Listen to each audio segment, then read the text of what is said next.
Hey, Nation. What's going on? Business Athlete Nation coming to you on a Thursday morning. Thursday at noon Central Time. Got a little special treat today. I was talking with somebody actually about being on time. And I was like, people just are unable to be on time. It's a skill set that many of us just are unable to fulfill. And hey, we go live at noon and I was trickling in a few minutes after noon today. Well, why is that? I was talking with my wife a couple days ago and she's like, well, Keith, people are wired a certain way that they just don't recognize that they don't have enough time. It's like a wiring inside their brain. So I recall a conversation I had with Ryerson a few weeks back. We talked about being on time. And I thought I would revisit that conversation and throw it up to you guys today to draw awareness around this idea that it is difficult to be on time. So if you're hearing this right now, pause and go, holy shit, I got a meeting coming up. I got to get to be on time. It might help you fulfill your next obligation. Remember, being on time is a skill that doesn't take any time.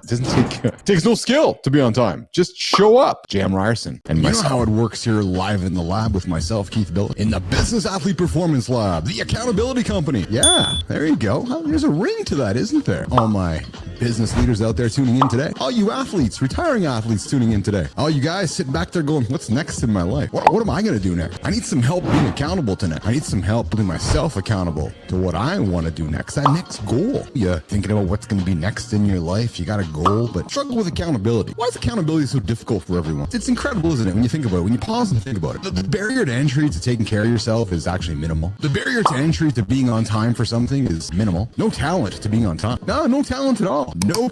I laugh with fellow business athlete AJ Zeglin about that whole skill set of being on time. Yet many of us are rarely on time. We're not accountable to ourselves. We're going to talk more about accountability here in the lab and helping you be accountable to yourself, to your goals, to what you're trying to achieve next. Maybe you're looking for next, but you don't know how to hold yourself accountable to getting. I know, it's January around the corner. We know what that means. Resolution time, right? So, okay, I'm going to put a resolution in. I'm going to ride the Peloton bike in my house. Yeah, I bought that Peloton last Christmas. I used it for 3 rides, and now it's holding my shirt. You know who you are, my friend. You know exactly who you are. I have an idea for you. Why don't you join me? Join me daily. Find me on Peloton. Keith Be Fast. That's Keith. That's what the K. Yeah, it's me. Keith Be Fast. Find me on Peloton. Let's become accountability partners. I'm there every day. True. I have statistical proof. 192 weeks. Every single day, I've embraced the platform. Now listen, we're accountability agnostic. We're the AA. Maybe you use the Nike plot. I don't know. Maybe you use your own platform, your own training platform. Maybe you use the gym down the street. Maybe you have a membership sitting in your wallet. Do we still use wallets? Maybe it's sitting in your Apple wallet, but you never use it. Now you look at it. You drive by the gym. Maybe you need an accountability partner, an accountability special. Maybe you need myself. Maybe you need Dale Weiss. Hey, the guy's played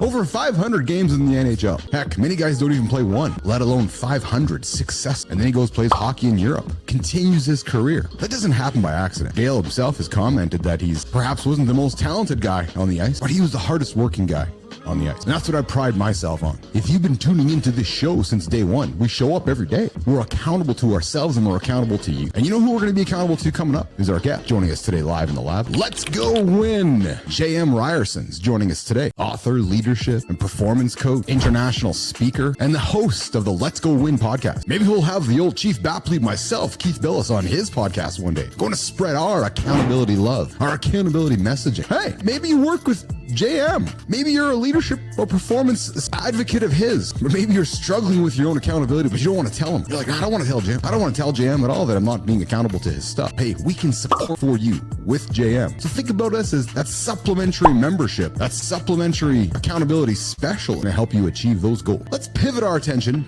to the screen. We know where JM is sitting. Again, if you're a regular, you know how this JM is over there. I'm going to turn my attention over there and welcome in Mr. Ryerson. Let's go win. We're going to do that, and bring us right there, my friend. Brother, what is happening? I don't know if that is every time accountability, but literally you're talking about one of my favorite words. And I don't know, man, this could be a lot of fun because it gets such a bad rap and I'm listening to it and I'm like, shit, he's talking to me. Like, this is my guy. So this is going to be awesome. Boom. We're bringing it, man. Let's just jump right into it. Why is it so hard for us as human beings to be accountable to ourselves? And before you answer that, I made a joke about being on time, right? No skill required to be on time. Yet most Yet many people are rarely on time. Why is that?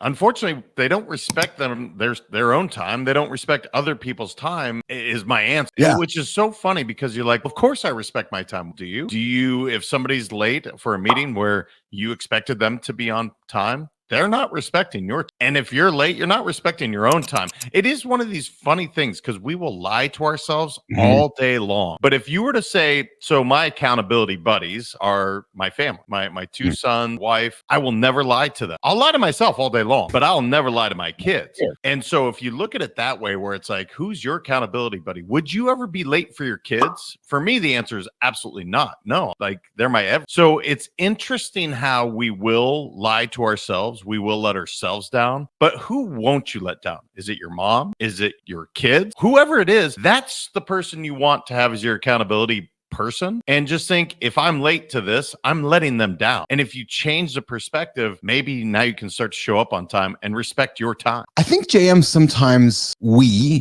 I'm type A. I don't know. Are you type A guy? Not at all, brother. My wife is. I'm the opposite, polar opposite. Okay. So I know type A people like myself often try to use that. I'll call it the bartender trick. The bartender trick. A good bartender can squeeze 28 ounces out of a 26-ounce bottle, right? Highly productive and efficient people attempt, and I know I have been guilty, excuse me, in my lifetime, of trying to squeeze 66 minutes out of a 60-minute hour. That jam, that kind of, I don't care if you're type A, type B, but I think we do that, don't we? And I wonder if sometimes that makes us if that sets us up to fail to our own accountability because we're trying too hard to fit 66 minutes into 60. Brother, so my wife, I'm watching her run around today doing exactly what you're talking, all the while stressed out. Now she's pouring stress on everyone else because she keeps saying yes to everything. And the truth is, every time you say yes, you're saying no to something else. And so to those type A's, I'm like, look, stay present, stay in the moment, tackle one thing that you can do right now, tackle that right now. And that's it. Stop worrying about what's next. Just tackle this one thing and give yourself some grace, because the truth is, you're going to get it done or you're not. And if you don't, it wasn't that high of a priority. So it is funny, man, that whole thing where I'm like, look, can't say no. I hear this all the time from type A's. I don't want to hurt somebody's feelings. Guess what? You're saying no to your kids. You're saying no to your health. You're saying no to whatever because you keep saying yes. Yes, exactly. Yeah. So JM, let's keep the dialogue going. You're joining us, I believe, from Boca Raton, Florida today. Isn't that where Seinfeld has the retirement community down there in Boca Raton? Yeah, brother. There's many retirement homes and people down here for that. I actually love it, man. It's awesome. You're the youth of the community, aren't you, JM? You're just the young guy, just hanging. So there you have it. Be accountable. Be on time today. Popped in with JM Ryerson. A little recording from a couple weeks back. Just gotta stick this off here, bring this up here, do this. So I leave you with one thing today. Look at your watch, look at your calendar, look at your appointments, look at everything you got in front of you, and have respect for yourself and have respect for the person next to you, and be on time. Hey, I'm out of here. A little quick down and dirty session for you guys today, live in the lab with Keith Bilous. We pop in every single day. Tomorrow we got Eric McHugh, special guest joining us tomorrow live, Eric McHugh, noon tomorrow. We'll see you guys in the lab.